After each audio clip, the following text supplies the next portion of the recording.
bom, eu sempre gosto muito de falar sobre o Evangelho. Porque assim, a cada vez que a gente lê e estuda o Evangelho, ou ouve alguém falar, dá uma empolgação. Eu, pelo menos, me emociono muito, porque eu percebo em cada passagem, em cada pedacinho, em cada lição do Evangelho, o amor de Jesus, o quanto era grandioso esse amor. E a cada vez que eu aprofundo nos estudos, Jesus também vai se agigantando. E eu creio que isso não é só comigo, acontece com vocês também. Jesus se agiganta aos nossos olhos, Jesus se eleva, se sublima, porque grande era a sua sabedoria. E Jesus nos conhecia muito a fundo.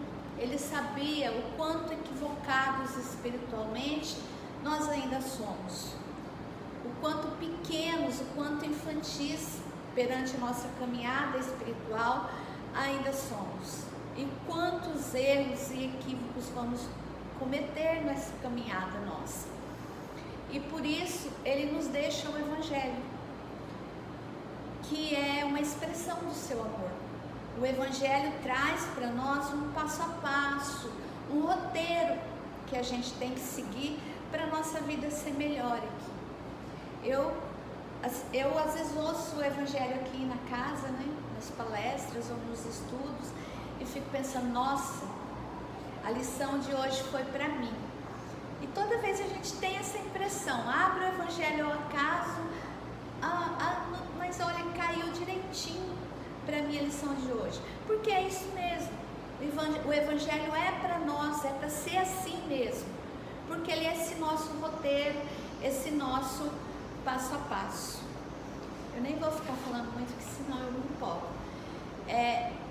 Hoje, nossas reflexões acerca do Evangelho vão acontecer sobre o capítulo 10, Bem-aventurados os misericordiosos. É um capítulo das bem-aventuranças, e aqui já cabe a gente dar uma paradinha e fazer uma reflexãozinha. O Evangelho, ele tem 28 capítulos. Desses 28, 5 são sobre as bem-aventuranças. E não foi aleatoriamente que Kardec estruturou o Evangelho assim. É porque nas bem-aventuranças, Jesus, ele nos fala do reino de Deus, como que a gente tem que fazer para ter acesso a esse reino, quais são as transformações que esse reino produz. Ele nos fala de conduta, nos dá a lição de moral, nos ensina os princípios que devem orientar a nossa vida. São nesses 5 capítulos, então, que a gente tem um resumo disso. Por isso que essas bem-aventuranças, elas são importantes, e por isso que elas compõem essa parcela grande do Evangelho. E esse capítulo 10, ele trata de uma das bem-aventuranças, que é a bem-aventurados os misericordiosos. Mais especificamente, o nosso item de reflexão hoje é o argueiro e a trave no olho. E aí eu vou pedir uma licencinha, eu vou ler só pouca coisa que eu vou ler, essa partezinha, que é o Evangelho de Mateus, que é onde Jesus nos faz um alerta com relação à nossa capacidade nem a nossa capacidade, eu vou dizer a nossa tendência em emitir julgamentos e não se perceber as nossas falhas, A gente olha o erro dos outros, mas não olha nós. Então, diz Jesus no Evangelho de Mateus, no capítulo 7, nos versículos de 3 a 5: Por que vês tu o argueiro no olho do teu irmão. Argueiro é um cisco, é um cisquinho. Então, por que vês tu o argueiro no olho do teu irmão e não vês a trave no teu olho? A trave é aquilo mesmo que a gente conhece como trave, tipo trave de gol de time de campo de futebol, né? Aquela viga de sustentação mesmo. Ou como dizes a teu irmão, deixai-me tirar-te do teu olho o argueiro, quando tens tu no teu uma trave? Hipócrita, tira primeiro a trave do teu olho, e então verás que has de tirar o argueiro do olho do teu irmão. E aí a gente olhando essa passagem, pelo menos as primeiras vezes que eu li a passagem, eu sempre fiquei meio assim curiosa, eu ficava imaginando a cena de alguém com uma trave no olho, com um pedaço de pau no olho, conseguindo enxergar um cisco no olho do outro. Porque quando cai um cisco no olho da gente, qual que é a primeira reação nossa? É fechar o olho. Fechar o olho porque arde o olho, né? Lacrimeja, a gente não enxerga direito. Então a primeira reação nossa com um cisquinho pequenininho é fechar o olho. Quando você fecha o olho, quando teu olho lacrimeja e arde, você não enxerga. Você tem a tua visão comprometida. Agora vocês imaginem alguém com uma trave dentro do olho. Como que essa pessoa vai conseguir enxergar o cisco no olho do próximo? Do outro que está ali? Não consegue. E é aí que a gente percebe a grande sabedoria de Jesus. Porque quando ele fala nessa passagem, ele fala para aquelas pessoas que têm a trave no olho e não percebe. Porque a trave no seu olho impede você de ver. Ela obstrui a tua visão, ela distorce a tua visão. Você não enxerga direito. Então, às vezes você está olhando, enxergando um cisco no olho do teu próximo, do teu irmão, que às vezes nem existe. Porque como você vai enxergar se tem cisco? Se com um cisquinho a gente já se perturba, imagina com uma trave. Então isso foi o que Jesus quis nos chamar a atenção com essa lição, para que a gente controle, para que a gente domine essa nossa má inclinação, essa nossa tendência, porque a gente é muito rápido em emitir o julgamento, e aí está a trave no nosso olho, a gente emite o julgamento sem enxergar direito, né, o outro, mas a gente tem dificuldade de perceber que a trave está lá no nosso olho, atrapalhando a nossa visão, e de nos modificarmos. De perceber que o problema é nosso e quem tem que modificar somos nós. A trave, mais uma vez lá no nosso olho, impede de nós vermos isso. Impede de nós termos um olhar amoroso para com o próximo. Então, Jesus é muito sábio, ele nos mostra de um ângulo diferente e nos faz ter a clareza daquilo que é a lição que ele queria nos dar. São poucas linhas, mas são linhas ricas em ensinamento, porque ele diz ali, deixa-me, vou apanhar isso aqui hoje, deixa-me tirar do teu olho o argueiro quando tens uma trave no teu. Somos nós, né? Querendo corrigir o outro, olhando o defeito do outro, mas com a trave lá no nosso olho, nos impedindo de ter uma visão correta. Porque quando cada pessoa toma uma atitude, né, faz uma escolha, emite uma opinião, ela faz do lugar dela. Eu não sei o que ela está passando. Eu não sou padrão para ninguém. Nenhum de nós somos, não existe isso. Ninguém é melhor que ninguém. Nós temos que ter, como diria Jesus, ouvidos de ouvir que todos nós aqui somos espíritos imortais em progresso. Nós estamos numa caminhada para a perfeição. Assim como eu, todos vocês e todos os que estão próximos, todos os que são os nossos próximos ou todos que são nossos irmãos estão nessa caminhada. Ninguém é perfeito. Então eu não posso julgar porque eu não sou modelo. O modelo nosso era só Jesus. É o nosso modelo e o nosso guia.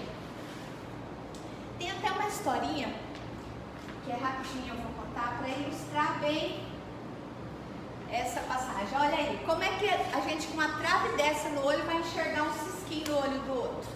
Não tem como. A trave distorce a nossa visão. Mas a história é mais ou menos assim, né?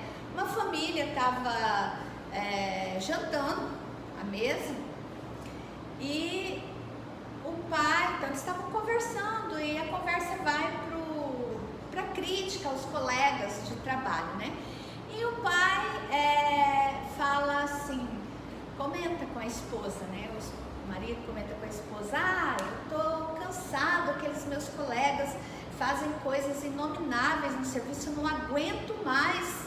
É o tempo inteiro fazendo essas coisas, coisa errada, e eu tenho que ficar corrigindo. Aí a esposa vira para ele e fala assim: mas o que foi dessa vez?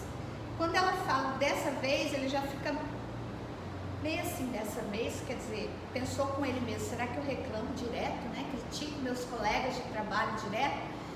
Aí, mas assim, ele continuou a história, né? Aí ele falou: lá no meu serviço, tem aquela mesa que a gente atende, as pessoas que vão lá, tem uma cadeira na frente da mesa.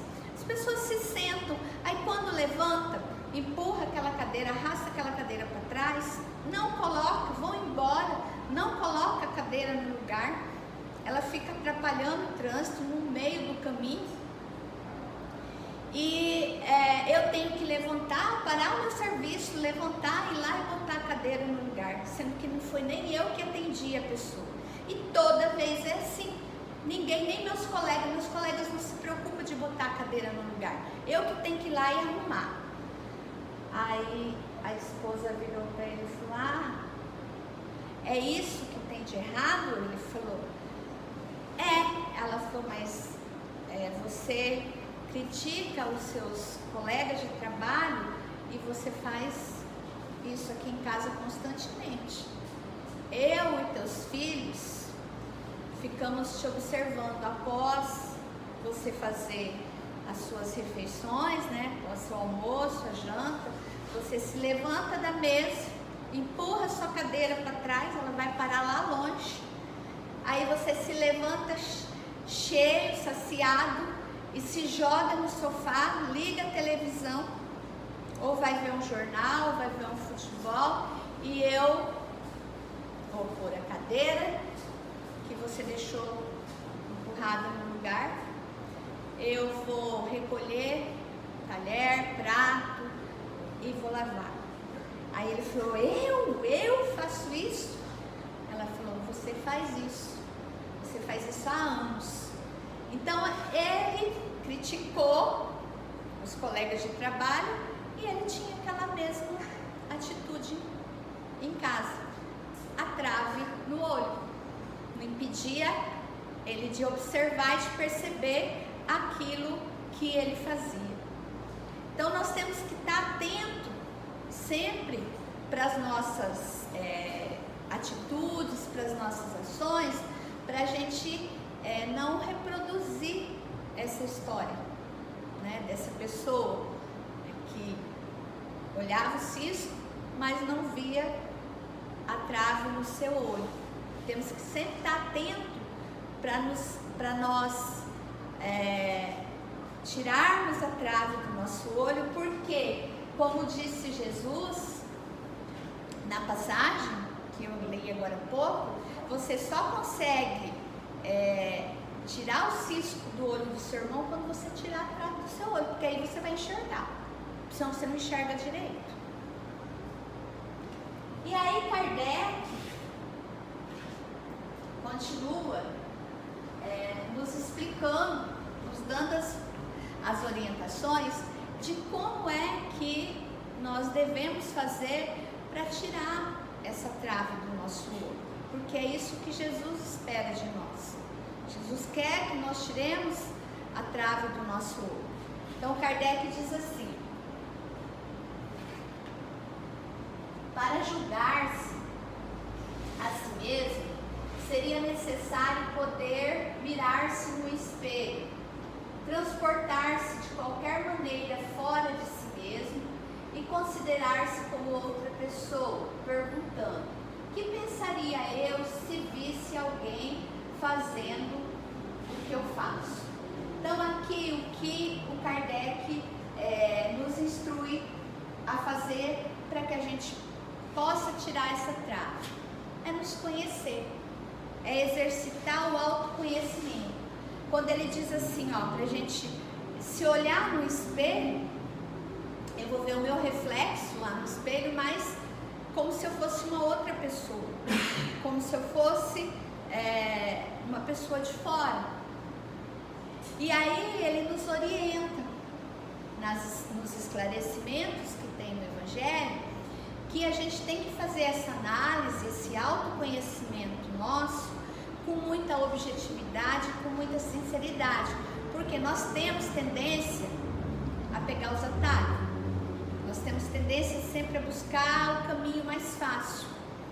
Então o que a gente faz? A gente vê o defeito, a gente vê a má qualidade e a gente inventa um monte de justificativa, né, para nós mesmos. A gente inventa um monte de desculpa, dissimula, esconde. Então essa análise nossa, ela tem que ser uma análise objetiva de nós mesmos, com bastante sinceridade, sabendo dos nossos problemas, sabendo dos erros que a gente comete, analisando as nossas ações do dia a dia. Será que eu fiz com o outro aquilo que eu não gostaria que fosse feito comigo? Será que eu fiquei olhando o defeito do outro, apontando o defeito do outro e não corrigindo os meus defeitos? Então essa análise ela tem que ser bastante sincera e objetiva, mas ele ressalta que nós não podemos deixar de ter clemência com nós mesmos, porque nós somos, como eu falei no início, espíritos em evolução. Então nós vamos cometer equívocos, nós vamos cometer erros, nós vamos cair, mas nós podemos levantar sempre. Caiu, errou, nossa, eu fiz isso, eu não devia ter feito, né? O pensamento que eu tive não foi legal, a ação que eu fiz não foi legal, mas eu posso fazer diferente amanhã. Eu percebi o meu erro, então eu mudo. Nós temos essa capacidade, porque o nosso destino é a perfeição. Nós vamos chegar a ser espíritos perfeitos. Quanto tempo vai demorar, como é que vai ser essa caminhada, a gente não sabe que vai ser longa, mas o nosso destino é a perfeição. Só que essa caminhada, ela não precisa ser cheia de dores e de sofrimento. Ela pode ser uma caminhada amorosa, feita com amor, desde que eu perceba, trabalhe essas minhas más inclinações, né? É preciso que eu faça esse exercício de auto-reconhecimento. Isso tem que ser diário, para que eu possa ir me modificando. Se os meus pensamentos, os meus sentimentos e as minhas atitudes não são atitudes amorosas, né? Se elas são atitudes pouco caridosas, eu tenho que me modificar, eu tenho que tirar a trave do olho, porque aí nesse momento é a trave enfiada lá no meu olho que não está me permitindo enxergar com clareza. Então eu me modifico. o tirar a trave do olho. Quando Jesus fala para nós tirarmos a trave, tira primeiro a trave do teu olho, e então verás como hás de tirar o argueiro do olho do teu irmão. Então, esse tirar a trave do nosso olho, quando Jesus falava isso, ele queria dizer exatamente isso, era que nós dominássemos as nossas más inclinações, é que nós praticássemos o autoconhecimento e fôssemos nos modificando pouco a pouco. Essas mudanças, elas não vão acontecer milagrosamente da noite para o dia, elas demandam esforço nosso, trabalho, demandam muito trabalho e muito esforço da nossa parte, para que essas tendências, essas más inclinações, essas atitudes não caridosas, elas sejam modificadas, mas sempre tendo em vista de que nós somos espíritos imortais em evolução, em progresso. E aí a gente tem que fazer como o Chico falava, né? Aos outros eu dou o direito de ser como são. A mim eu dou o dever de ser melhor a cada dia. Esse deve ser o nosso comportamento. E é isso que Jesus espera de nós quando ele diz que nós devemos tirar a trave do nosso olho primeiro, para depois nós ajudarmos o nosso irmão a tirar o cisco que tem no olho dele, porque só aí nós vamos ter a capacidade real de estarmos enxergando. Não vamos ter uma visão distorcida nem deturpada. Que Jesus esteja presente em nossos corações hoje, agora e sempre.